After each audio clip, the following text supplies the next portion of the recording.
Hello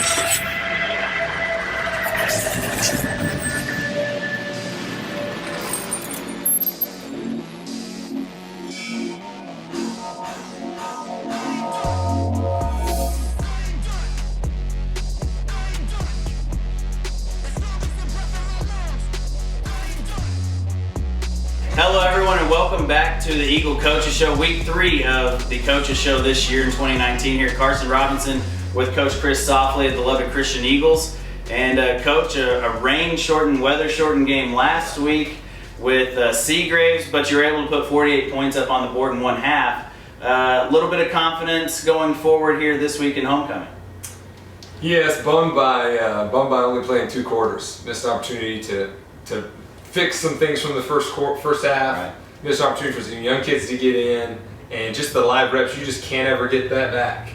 And so kind of bummed by that, but it's a really good life lesson for us. We talked about it in the moment, control what you can control, and even that tomorrow's never promised, just that maybe we better get to getting, because you have all these things you want to get to do, and you think, oh, tomorrow I'll go here and there, and tomorrow's never promised. So we had to sit with a couple mistakes in the pit of our stomach this whole week. Now we're fresh. We got a little bit less, a little bit more tread on our tires, Right, maybe. yeah. But man, it was a bummer. You don't plan on going into halftime and being done with the game. Yeah. So just a good experience for us. We try to turn it into a positive and let the kids learn a life lesson from that. Last week's Players of the Week, you had obviously the lineman of the week and then the skill position of the week. Right. Who were those kids?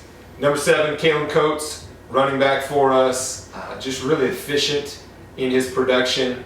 Great job blocking on the perimeter. We feel like it really came to a head last week in terms of him kind of dusting off some of the things we've been really coaching up. And so really proud of his progression. And then Josiah Malcolm, defensive end for us, has played really sound all year. And this was his breakout game in terms of stats. Right. But he'd been a guy that's been efficient each and every week, and so he could earn it any time, and proud to give him that honor. And it was Alex Lack's first start of the season. He came in against Sundown, did a fantastic job against Sundown coming in for Alex Timmons. How did the offense, did you feel like it skipped a beat last week with Alex Lack at the helm versus Alex Timmons? No, really, if anything, we put him in a couple really similar situations we put Alex into, and he can give us a different look in some of those ways. You know, some of that RPO type offense where you got to call the same play, but you have 3 different options, and one Alex may be more comfortable with this option than the other Alex. It's the same type of look, same type of setting for the other 9, 10 players on the field, just adjusting either the quarterback or one of the other skill guys. And it's just fun to see him work. He processes the game well. He's a high-level thinker, and so fun to have guys back there and really all over our team that are smart kids, that are a bunch of do-rights, that really try hard. Those are fun adjectives to use when you're describing kids. And I know it was only one half, but earlier in the season, the second game of the year, you blanked Hell Center. Nice to put up another 0, even if it was just one half. Mm-hmm. You probably felt like your defense could have kept the same momentum in the second half and tried to put up another 0 in half number 2 last week as well. That's a good question. We've been there time and again where you go into halftime, you're feeling pretty good, and you make some substitutions, and they get a cheap one on you,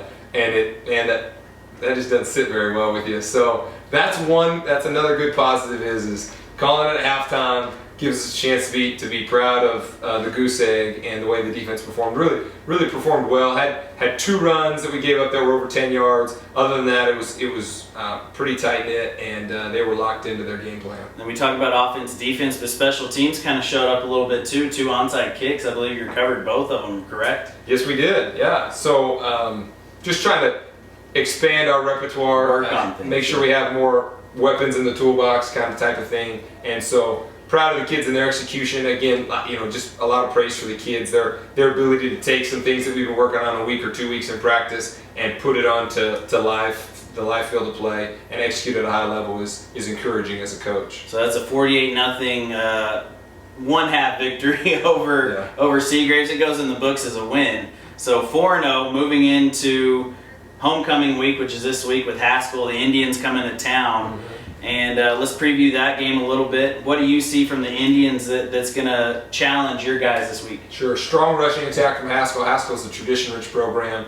Coach Hodman out there does a great job. He's an LCU grad, so from the area, and gets his kids to play hard. They play the right way. they'll be a tough competitor. They'll play hard for 60 minutes, and like I said, pretty tough in terms of the run game and their ability to stop the run game. That's where the emphasis is, and they do a good job of that. What are you looking for this week as far as your offense goes? What looks good? We can look at the stats on paper all we want, and they can have all the stats that jump off the page at you, but you can still be upset about some things. What is an offense that looks really good to you this week look like? That's a great question. I would say in terms of we really grade it probably most in terms of efficiency. Right. Is if our completion percentage is high, it's going to be around 80% with the type of things we're calling. They're high efficient plays, RPO or quick game type plays. We want to be at a high rate of completion percentage.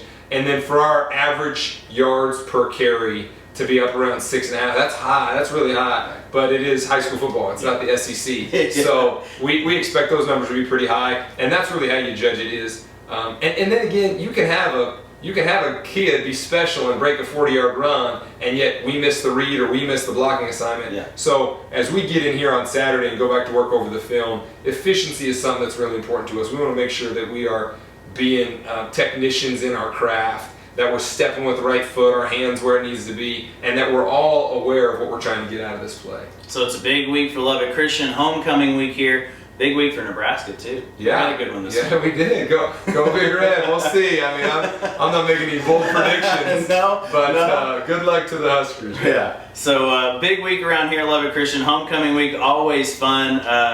Coach Hush Haley will be here tomorrow morning. The legend is back. Yeah, the legend is back. Yeah. I was lucky enough. I think I might be the only one who played for and coached with Coach Haley. There you go. Of the people that came through the school. There might be a couple more, but Coach Haley, always fun to see him back in town, and I know you and him go back a long ways too. Yeah, I'm a big fan of Hush Haley. He'll be here. We'll be starting tomorrow morning, bright and early, 6:30 breakfast. Won't be bright. We'll get 6:30, will it? Well, just early. Yeah, just early. But we'll get some alumni around, and Coach Haley will be back. We'll be excited to get to know those guys and get to catch up with everybody. Yeah, it'd be fun seeing all the ex-Eagles in town, the alumni. I know we have a couple of classes that are back for their 10-year reunions, my sister's class, and then the class before theirs that missed theirs last year. Okay. They completely missed it, so they're having theirs this year. You're going to say, we got a couple classes in the 10-year reunion at the same time. Yeah, it doesn't make a lot of sense, but you get it. So anyway, a lot of fun things happening here this week at Lubbock Christian, and then we're getting closer and closer to district play. Also, the volleyball team has a 1 p.m. match